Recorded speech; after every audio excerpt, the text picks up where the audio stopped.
Welcome to the Real Estate 401k Show. Here are your hosts, Ryan Gertis, Mike Weinstein, and Justin Frederick, helping you build a legacy of wealth through real estate. Powered by the Recon Group at West USA and the Frederick team with Fairway Mortgage. NMLS number 625918. All right, today we've got a very, not only a special guest, but a dear friend of ours. His name is Anthony Cucci. Yes, I did say that right. And he runs our premier and our primary home inspection company for the Recon Group. Good news for everybody who's listening nationwide. Anthony is on a national level. His company is HCP Inspections. And Anthony, we wanted to bring you in today because here in Arizona right now, one of the hottest commodities, and it wasn't the case 12 months ago, but one of the hottest commodities for home buyers and for investors are new builds. And I think the natural assumption is if I'm buying a new build, why would I get a home inspection? And then the second element is, what does that process look like? Because a home inspection on a new build is completely different than if we're buying a resale value. But walk us through that. What is the benefits? Why should an investor or a home buyer who's buying a new build get a home inspection and not just rely on the good faith of the builder? Yeah, no, I think that's a great question, and we get it a lot. I think one of the most important things is you're not only inspecting the house. What you're doing is you're giving an opportunity for somebody to come in and look at the material. You're giving an opportunity to look at the workmanship, right? So we have a low inventory of houses right now, but with that comes low inventory of workers. You have low inventory of material. And so at certain points and certain times, there's a constraint and it's a bottleneck, and things are sped up, materials kind of acquired from different places.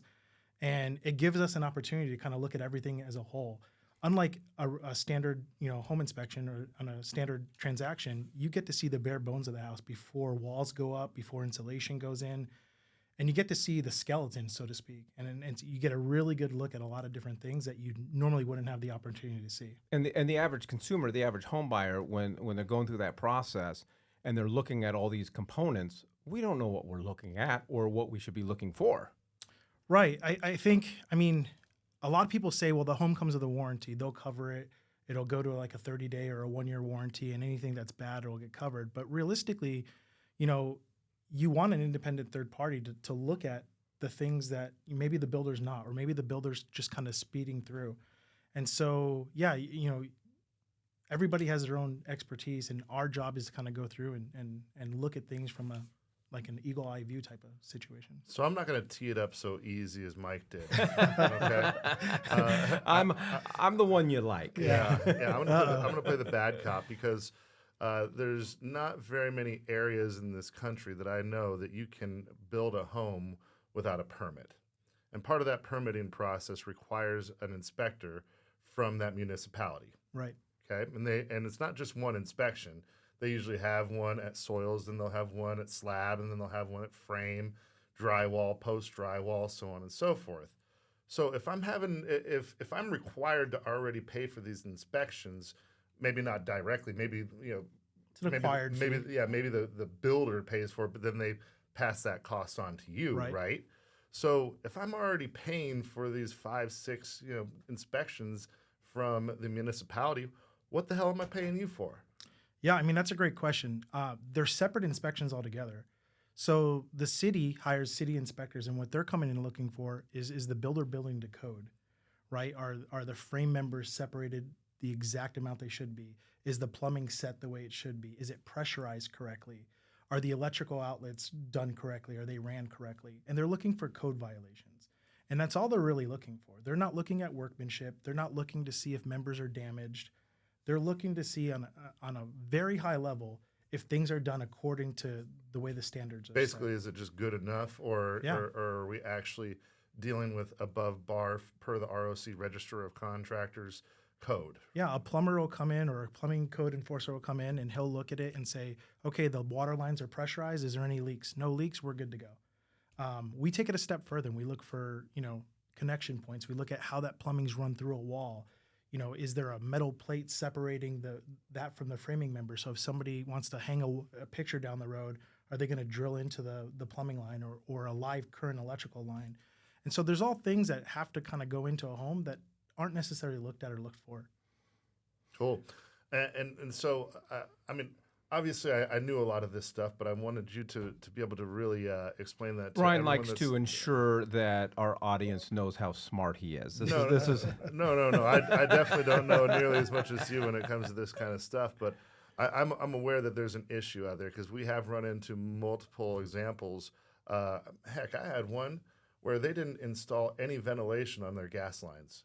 And this is a high-end $1 million plus property, which I don't know what market you're working in, but $1 million around here does pretty well.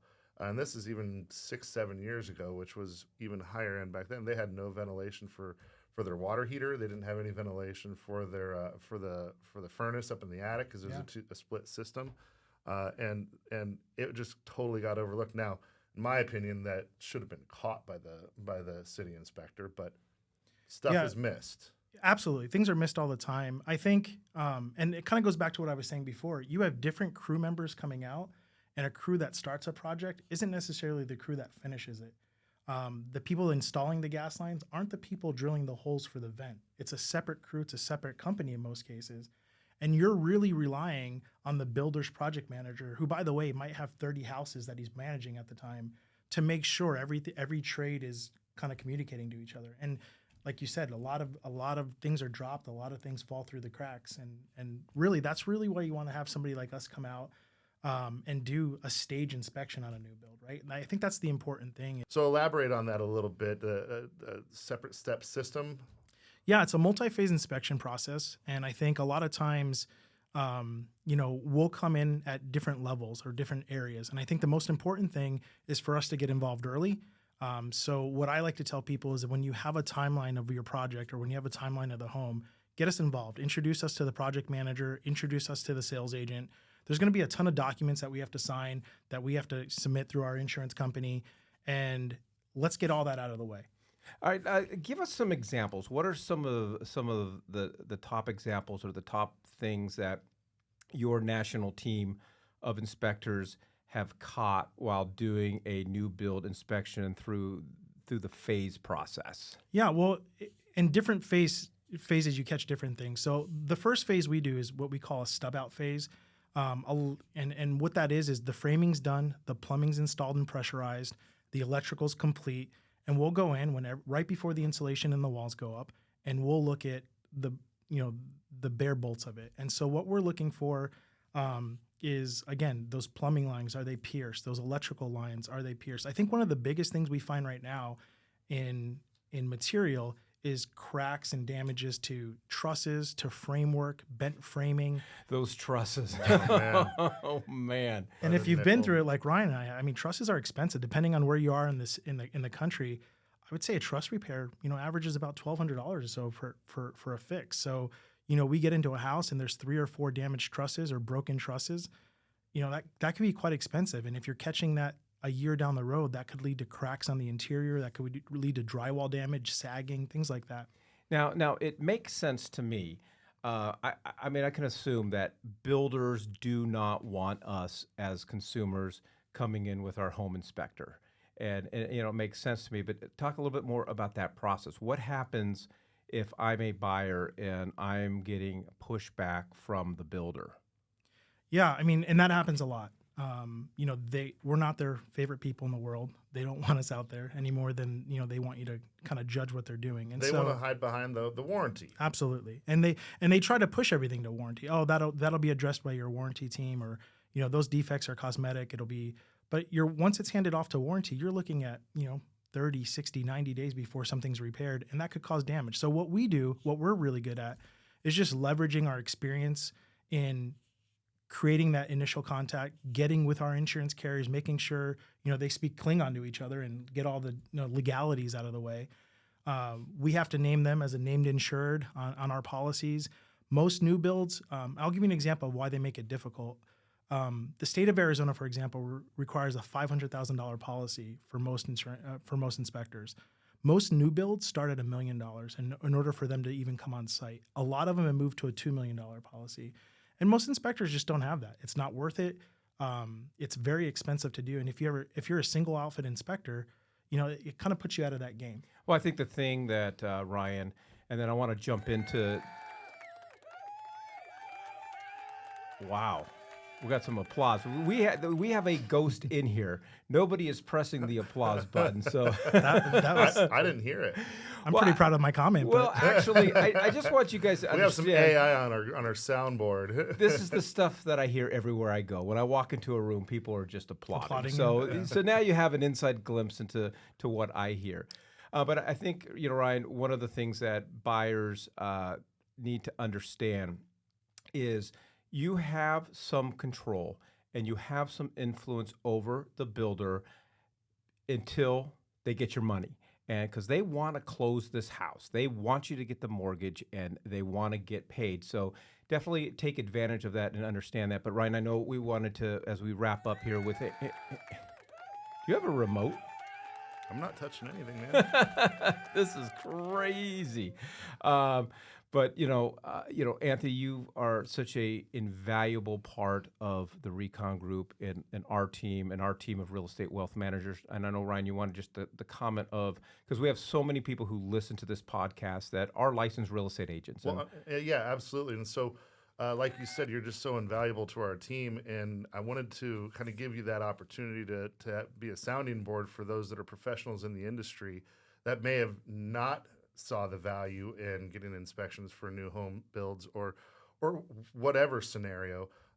Just give you that time to talk and tell us a little bit about your background and how you help a lot of those professionals become better at what they're doing and be better at representing buyers, better at representing investors, and everyone in between. Yeah, no, I thank you guys. I mean, I think we have a great working relationship, and I try to do that across the board. I think the biggest differentiator for us, and I get asked this a lot, what's your biggest differentiator? How do you separate yourself from the competition out there? Because there's a ton of inspectors. And I think the bottom line for me is I understand that the end goal for any transaction is the customer experience, right? So, and make no mistake about it, we are doing inspections. You guys are wealth managers. But at the end of the day, the customer experience is the only thing that matters. And so how do we provide an amazing customer experience in an educating way? And that's our focus. And we get better at it every day, and we learn every day. And we try to take that knowledge and bring it to other situations, right? And so I think the key for us is knowing what that is and what that means for a buyer. Because at the end of the day, if they have a bad experience with us and you recommended us, I mean, it's just it just goes downhill, right? And so if we can kind of keep that in mind, and it's not necessarily on a mess up or how do we fix a bad situation, but how do we fix a good situation? How do we make a good situation a great situation? And we really focus on that. And I think that's my biggest differentiator that I bring to my team and to the partners we work with. Well, we like to work with people that we have things in common, and I think the overriding value or the overriding thing that the three of us have in common, none of us at this table in the studio deserve the wives that we married. All right, we are with Anthony Cucci from HCP Home Inspections, not only here in the great state of Arizona, but also nationwide. If you want to get a hold of us, get a hold of our team, get a hold of one of our real estate wealth managers, or get a hold of Anthony. What do they do? This is your new job. All right. Well, if you want to get a hold of us, text the word wealth to 623-AZ-RECON. If you want to get a hold of my good friend Anthony here, text the word inspection to 623-AZ-RECON. Thank you for joining us on the Real Estate 401k Show. If you want more information on how to build wealth, click on the link or text us at 623-297-3266. That's 623-AZ-RECON.